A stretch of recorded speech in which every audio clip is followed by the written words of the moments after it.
गणनायकाय गणदैवताय गणाध्यक्षाय धीमहि गुणशरीराय गुणमण्डिताय गुणेशानाय धीमहि गुणातीताय गुणाधीशाय गुणप्रविष्टाय धीमहि एकदन्ताय वक्रतुण्डाय गौरीतनयाय धीमहि गजेशानाय भालचन्द्राय श्रीगणेशाय धीमहि एकदन्ताय वक्रतुण्डाय गौरीतनयाय धीमहि गजेशानाय भालचन्द्राय श्रीगणेशाय धीमहि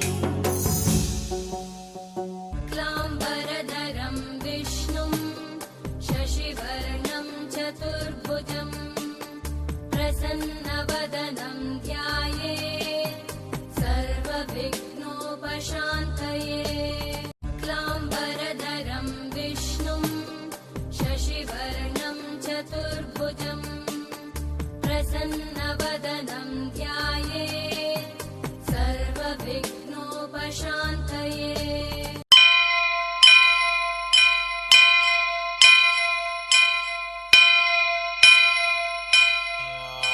वक्रतुण्ड महाकाय कोटि सूर्य समप्रभा निर्विघ्नं कुरु मे देव सर्वकार्येषु सर्वदा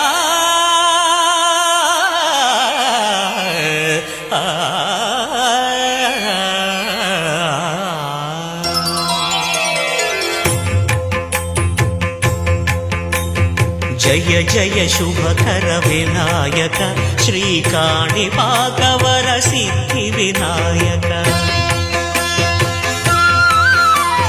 जय जय शुभकर विनायक श्रीकाणिपाकवर सिद्धि विनायक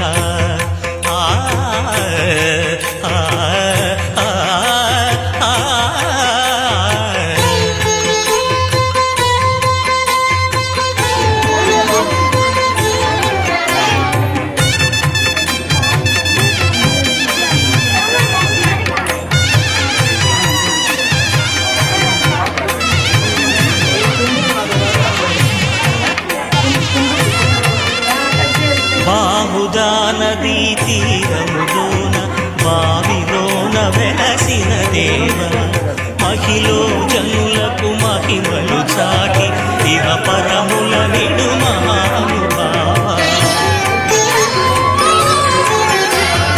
ఇష్టమైనది వదిలిన నీకడ ఇష్ట కామ్యములు తీర్చే గణపతి. మీ ఇళ్లల్లో కూడా ఎందుకు ఇలా పెట్టాము అంటే రేపు మీ ఇళ్లల్లో కూడా మట్టి వినాయకుడి విగ్రహాలనే పూజించాలి. ఎందుకని మళ్ళీ మనం నీళ్ళల్లో కలిపినప్పుడు వినాయకుడు ఎవరు, ఎలా వినాయకుడు చరిత్ర తెలుసు కదా మీకు. పార్వతీదేవి తయారు చేస్తుంది, తయారు చేసి మళ్ళీ నీళ్ళల్లోకి వెళ్ళిపోతాడు. నిమజ్జనం చేసినప్పుడు నీళ్ళల్లో కలిపినప్పుడు ఏమవ్వాలి, కలిసిపోవాలి. కలిసిపోవాలంటే మట్టి అయితే కలిసిపోతుంది, రంగులు కలుస్తాయా, కలవు. ఆ నీళ్లు ఏవి తాగుతాయి, పశువులు పక్షులు చెట్లు ఇవన్నీ తాగినప్పుడు ఏమవుతాయి, ఆ కెమికల్స్ అన్ని తాగడానికి పనికిరావు. ఏమా అలాగా ఉన్న నీటిని కలుషితం చేయకూడదు. అందుకని చెప్పి మనం సైన్స్ స్టూడెంట్స్ గా ఏం చెయ్యాలా, మట్టి వినాయకుడి విగ్రహాలనే కొనాలి. పూజకి అందానికి సంబంధం లేదు. పూజ అనేది మీరు అక్కడ కూర్చొని పుస్తకాలు పెట్టి వినాయకుడిని గుంజీలతో ప్రార్థన చెయ్యాలి అంతే తప్ప రంగుల వినాయకుడిని ఎవ్వరు పెట్టుకోకూడదు. అబ్బాయిలు వినాయక చవితి విగ్రహాల దగ్గర మీరెవ్వరు రంగులు కొట్టుకోకూడదు. అవి చర్మ క్యాన్సర్ ని, కళ్ళకి చెవులకి అన్నింటికి ప్రమాదకరం. మీ చేతులకు అంటుకుంటుంది కదా, కొన్ని రోజుల తర్వాత అది పోతుంది.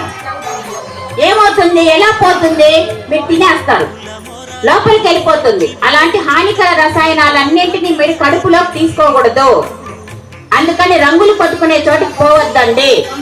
మనం చేయాల్సినటువంటి కర్తవ్యం ఏమి, రేపు ఇంట్లో బంకమట్టి కొంత తెచ్చుకొని మీరే వినాయకుడిని తయారు చేయొచ్చు. మీకు అందరికీ ఉంది, ఏమి లాభం. జరుపుకుంటాం పండుగని. అవునా కాదా? ప్రతి దానికి ఒక ప్రత్యేకత ఉంది. ఆ ప్రత్యేకత ఏంటంటే ఆధ్యాత్మికంగా ఒక ప్రత్యేకత ఉంది, అదేవిధంగా సైంటిఫిక్గా ఆలోచించినా కూడా ఒక ప్రత్యేకత ఉంది. ఇప్పుడు వినాయక చవితి తీసుకున్నాం అనుకోండి, అయ్యా వినాయక భాద్రపద శుద్ధ చవితి నాడు వస్తుంది. ఆ రోజు మనం ఏం చేస్తాము? శుభ్రంగా ఉదయాన్నే లేచి స్నానం చేసి భక్తి శ్రద్ధలతో మట్టి వినాయకుడిని తెచ్చుకొని ఇంట్లో పెట్టుకొని పూజ చేసుకుంటాం. ఇదంతా మామూలుగా జరుగుతుంది. భక్తి శ్రద్ధలతో చేసుకున్నట్టయితే ఆ యొక్క అంటే ఏ పూజలైనా కూడా ప్రథమంగా మనం ఎవరిని పూజిస్తామో? విఘ్నేశ్వరుని. కాబట్టి ఆ యొక్క పూజా ఫలం కూడా మనకు లభిస్తుంది. అటువంటిది విఘ్నేశ్వరుడు పూజ ఆ రోజు ప్రత్యేకంగా చేసుకుంటున్నాం.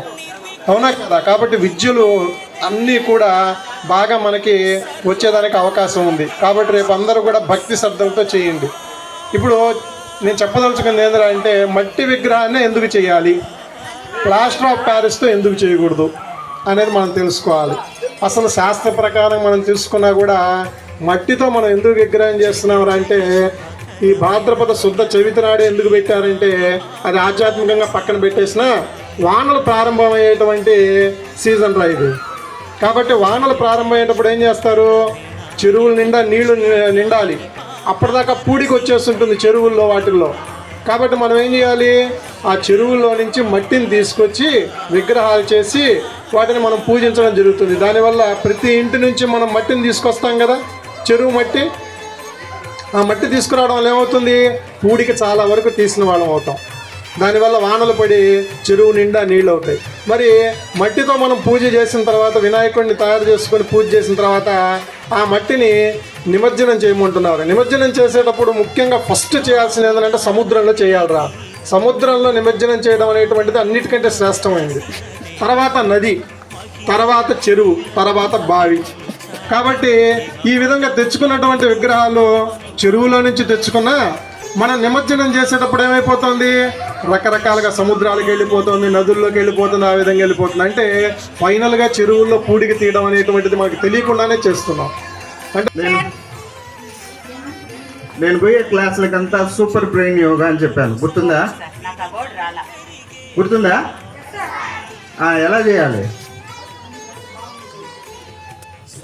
మెడిటేషన్ గురించి చెప్పలేదు నేను. Super brain yoga.